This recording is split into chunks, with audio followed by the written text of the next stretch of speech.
Good evening and welcome to State of Business on Art Television. I'm Tamiru Nimsat. Let's have a look at the headlines. President declares the initiation of a groundbreaking economic program. Dr. Harsha De Silva stresses the need to integrate with the global production network. News in detail. President Ranil Wickremesinghe declared the initiation of an economic program designed to modernize various sectors and propel the nation towards progress, kicking off on the 1st of January. The President said this addressing the centenary celebration of the Government Valuation Department held in Pitakotte yesterday. The President underscored the imperative nature of adopting new economic reforms, emphasizing that the nation cannot afford to persist with outdated systems. The President asserted that the only viable course of action is to embrace the proposed economic changes in collective participation. President Wickremesinghe also cautioned against complacency, warning that without prudent management, the nation might face another crisis within the next decade. The President further advocated for a shift towards a digital economy, citing the necessity of employing modern economic methodologies. President Wickremesinghe additionally emphasized that global financial entities have acknowledged Sri Lanka's remarkable and swift recovery from economic challenges. The President stressed the critical importance of digitization in this context, emphasizing the necessity for a skilled workforce in assessment within the framework of the digital economy. President Wickremesinghe advocated for a regular property valuation cycle, suggesting that assessments should be conducted every 5 years. The President added that the prevailing economic crisis in the country, stemming from the disparity between imports and exports coupled with a budget deficit, necessitates strategic interventions.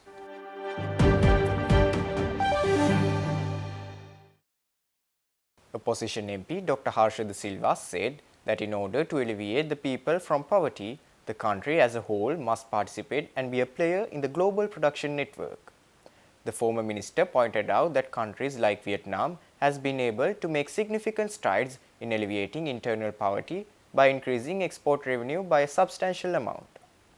The opposition member of parliament said this speaking at an event held in Colombo recently. You know, a lot of the things that are made, consumer electronics, particularly high value added items, goods, are no longer made in the developed world.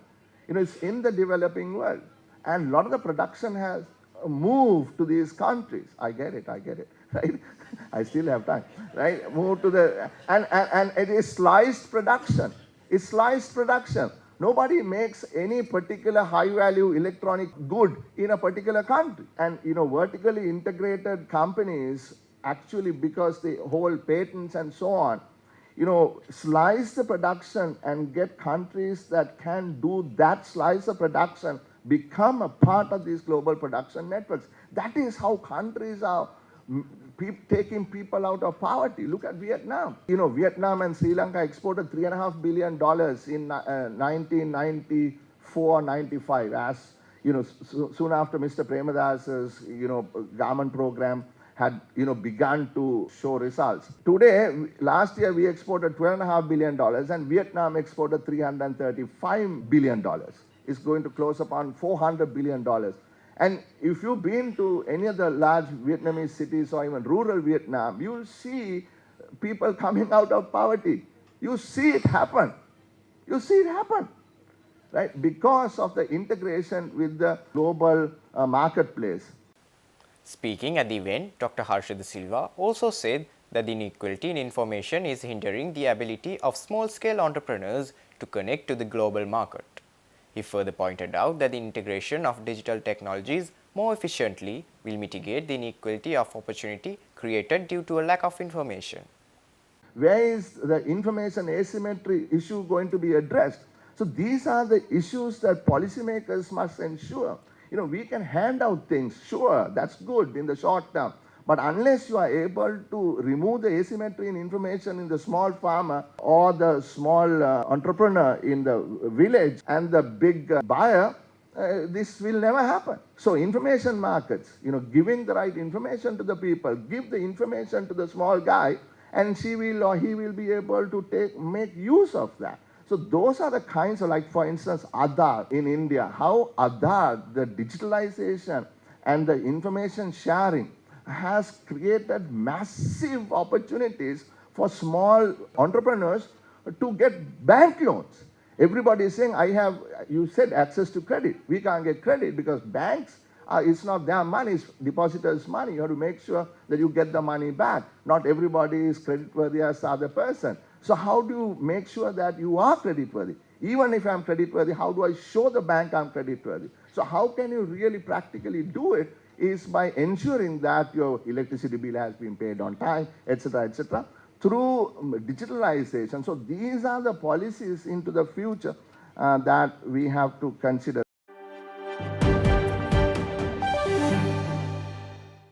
Stay tuned. We will return after this short commercial break.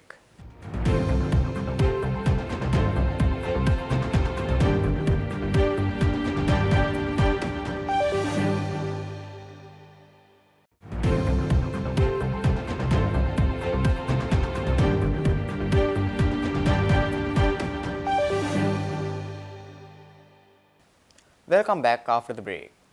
State Minister of Higher Education Dr. Suren Raghavan says governments in all over the world faced an issue of dropping off the art stream subjects from the school and university curricula.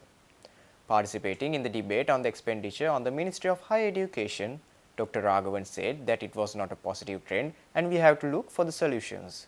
Governments all over the world are under severe pressure to cut back on higher education as a welfare mode. This is the post-Berlin Wall neo-noir reality of the communicative capitalism that we are facing. The biggest threat is to art and humanities subjects. The humanities and art subjects are cut away in such a manner. Recently, Oxford University even removed the classical music that they had for 600 years, which is a tragedy of our humanity. But that is the reality we have to face. How in Sri Lanka are we going to face this? We have taken, I think, the golden statement because Jesus said, men will not live alone by bread. Therefore, a nation cannot be only built by IT engineers. Mothers and fathers and everybody want to do IT. But we tell them IT alone will not build a society. We need artists. We need social scientists. We need political scientists. We need anthropologists. And that is why for the first time in Sri Lankan history, 285 art degrees have been brought in one digital dashboard. And to find out how these degrees are effective, what is the employability rate, how can we combine these degrees. Unfortunately, Honorable Minister, you know about this.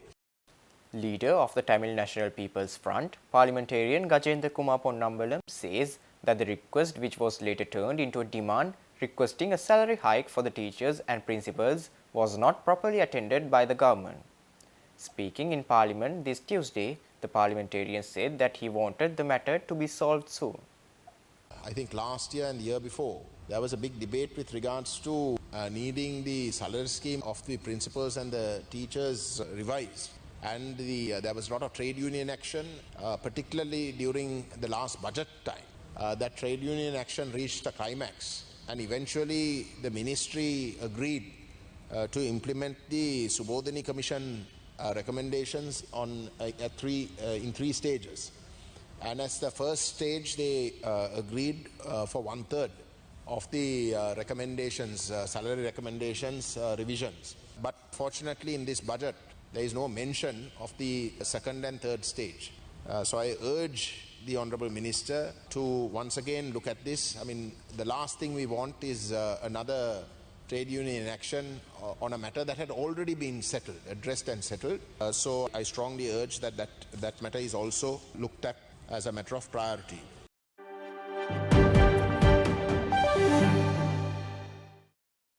The Museum of Modern and Contemporary Art Sri Lanka opened its new exhibition titled 88 Acres, the Watapulu Housing Scheme by Minette De Silva at its premises in Colombo recently. 88 Acres is the MMCA Sri Lanka's first solo exhibition and looks at the Watapulu Housing Scheme and the pioneering work of Sri Lankan architect Minette De Silva. The exhibition focuses on the Watapulu Housing Scheme in Kandy, designed by De Silva, which was opened in 1958. The scheme heralded a new form of social housing in Sri Lanka and was notably created with the participation of its users. 88 Acres explores how the hillside development was ahead of its time in providing affordable accommodation for a diverse community of government public servants in Sri Lanka. Alongside a specially commissioned artist's film called 88 Acres, looks back at the scheme 65 years later to consider the Silva's influences and the challenges of her design approach. This is our first exhibition to focus on architecture, and I'm delighted to say as well that it has been endorsed by the World Monuments Fund, which is a first for Sri Lankan modern architecture and obviously for Minette. This is an exhibition that looks at one of the first housing schemes in the country during the first independent government of the country, and it's something that we hope is going to bring much more awareness to the work of Minette de Silva, who was not only an architect, but she was also a prolific writer, a very gifted writer, somebody that was also a teacher, and overall someone that has left behind so much for us to think about. And she was working and writing in the times when many of the ideas that she was speaking about were pioneering and ahead of her time. It's something that if you're interested in Minette de Silva, if you're interested in architecture, if you're interested in sustainability and the environment, and want to come and see something that really goes into great detail about housing and social housing of the time, please come and see the exhibition.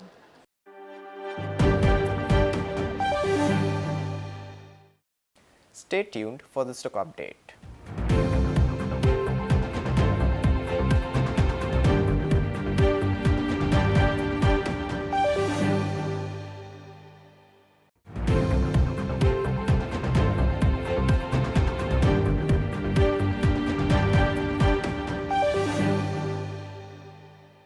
Trading at Colombo Stock Exchange ended on positive notes today. The all share price index gained 10.15 points to close at 10,713.24, and the S&P SL20 gained 9.12 points to close at 3,065.45. The turnover was 0.4 billion rupees and over 14 million shares were traded. Up next are forex rates.